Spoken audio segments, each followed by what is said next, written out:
people consistently take advantage of you, ignore your worth, or walk all over your efforts, it isn't always due to life being unjust. It's often because you've unintentionally trained them to behave that way.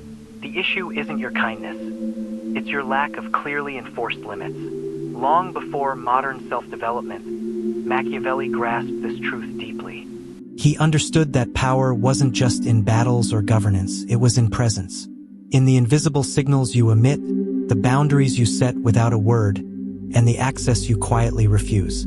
People fail to respect you not because they're heartless, but because you've never made them consider the consequences of crossing you. You're not taken for granted because you're too kind. You're overlooked because your kindness replaced your authority. Boundaries aren't simply about self-preservation. They're tools of control. While many consider them soft suggestions or therapeutic acts of self-care, Machiavelli saw them differently. To him, boundaries were acts of strategy, lines drawn not for healing, but for psychological dominance.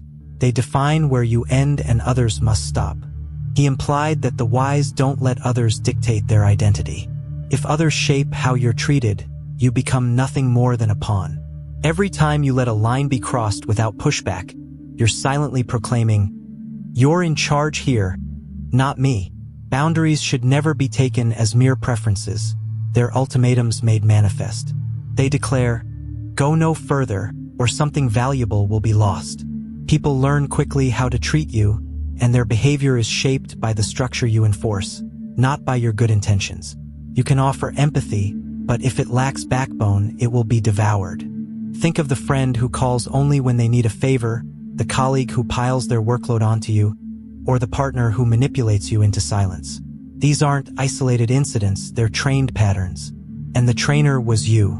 You allowed it. You responded passively. You didn't set the tone. In doing so, you broadcasted your limits and taught them there would be no price for disrespect. They're not cruel. They're just responding logically to what you've shown them. The first rule of command: stop trying to be agreeable when you should be direct. One of Machiavelli's key lessons to aspiring rulers was this: be feared when necessary. Not because fear is desirable, but because it's effective. If people sense that your boundaries are soft, they'll see you as easy prey. The nice one, the understanding one, always accessible. But this role is exhausting. You'll give and give until nothing's left, then feel shame for allowing it. Kindness without firmness is slow self-destruction. So instead of aiming to be liked, focus on being respected. And if that respect must be tinged with a shadow of apprehension, so be it. The weight of your boundaries comes not from the volume of your voice, but from the repercussions that follow if they're ignored. Disrespect should come with a cost. Machiavelli made this clear. Mercy is only powerful when it's backed by the threat of consequence. If you constantly excuse offenses, you create a world where betrayal is free. Here's the harsh reality. If someone talks over you and nothing changes, they'll do it again. If they spread gossip and you let it slide, they'll sharpen their knives. If they violate your emotional space and still get access, they learn that your limits are theatrical, not real. So make the offense costly. Withhold your presence. Call it out publicly. Sever ties completely. You don't need to destroy anyone, but they must feel the weight of their choices. Only then will they learn your silence isn't surrender. It's a weapon. And most people never want to hear this. Distance is a power move. Stop over-explaining. Doormats explain too much. They try to defend every line they draw. I just need some space. Hope you understand. Or, I'm not mad. I just, enough. Machiavelli knew explanations signal insecurity. The more you rationalize, the more you invite debate, and the more you show you don't fully believe in your own decisions. You owe no one an essay. You owe yourself allegiance. Your no should be absolute. Your silence deliberate.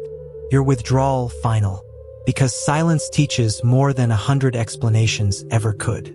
Don't wait for the final betrayal. Move earlier. Move colder. Most people wait until they're emotionally shattered before enforcing change.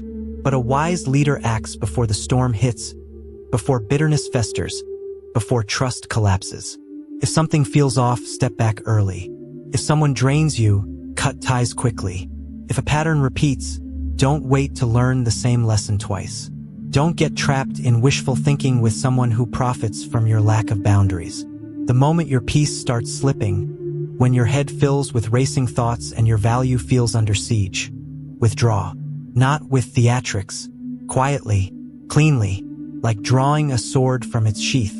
Create your own personal code. Strong individuals don't invent boundaries on the fly. They live by a set of internal laws. Machiavelli advised princes to establish clear policies, not emotional reactions. Why? Because consistent rules breed instant respect. Build your personal structure. For example, I don't take calls during deep work. I don't explain myself to energy drainers. If someone disrespects me twice, they're cut off. A guilt is my cue to create distance. Once you define these, enforce them like a machine. No debates. No guilt spirals. No heart versus head wars. Your code is your spine. And when you bend it, others stop seeing you as strong. You weren't born to be a doormat. You were trained into it by yourself. That ends now. You're not here to plead for better treatment. You're here to demand it through presence, clarity, and firm consequence. Next, we'll explore the systems Machiavelli might design to guard your boundaries from erosion and train others to regulate themselves in your presence. But for now, hold this truth close. When you stop requesting respect and start requiring it, your world begins to transform. You've drawn the line. You've stopped explaining. You've shown resolve. But the next challenge is where most fail: consistency. Because the difficulty isn't in starting boundaries, it's in maintaining them when they're tested. When people push back, act confused, or pretend they didn't hear your line. Machiavelli would say this is where leaders fall. They declare laws but don't enforce them. They warn but don't act. They crave respect but fear confrontation. In his words, it's better to be feared than loved if you can't be both. Why? Because even a small dose of fear makes limits self-enforcing. So now we stop being polite. We create the system Machiavelli would endorse, a boundary system with teeth. One where every violation carries a swift, inescapable price. A boundary without consequence is merely a suggestion. And enforcement must be fast, direct, and unshaken. He believed a ruler should act quickly after disloyalty, not out of cruelty, but because delay breeds rebellion. When your boundary is crossed, don't explain, don't ask why, and don't argue. Go silent mid-conversation. Cancel the plan. Switch from warmth to indifference instantly. No build-up, just decisive action. Why? Because people remember pain. And if crossing your lines results in discomfort, they'll think twice. Not out of love, but from fear of loss. Begin to view boundaries not as drama, but as justice. You hesitate to enforce them because you believe it makes you cruel or overreactive. That's false. Machiavelli would say you're governing, not lashing out. You're protecting your internal peace, your kingdom. So instead of asking, am I overreacting? Ask, what pattern am I reinforcing right now? Because every leniency becomes a vote for disorder, where anyone can barge into your life and strip away your peace. You're not cold. You're consistent. Use emotional distance as your blade. He advised rulers to remain detached, not heartless, just disciplined. Emotion clouds judgment. Over-intimacy invites manipulation. Practice this detachment. When someone crosses your limit, don't explain or beg. Just pull away, quietly. Let them feel the absence. Let it echo. You're not chasing. You're not convincing. If they want back in, they'll have to prove they've changed. You don't need to yell, just leave. Calmly, without drama. Let the loss speak volumes. This silence, this absence, it haunts more than any confrontation ever could. Use mystery. Ambiguity is power. Machiavelli often hinted instead of threatened directly. Why? Because uncertainty forces caution. If people can't read your limits clearly, they err on the side of care. Try this. Say less when someone oversteps. Don't explain. Just withdraw. If they push for an explanation, say, you already know. It triggers reflection. Worry. Next time, they'll tread lightly. You don't need walls. You need the idea of consequences. A subtle sense that stepping too far means stepping on something sharp. Pull your energy. It's your most valuable resource.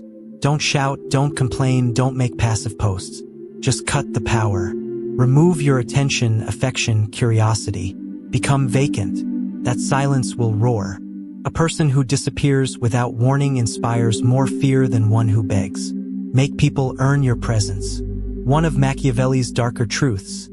Scarcity creates value. The always accessible prince becomes ordinary. The rare one becomes revered.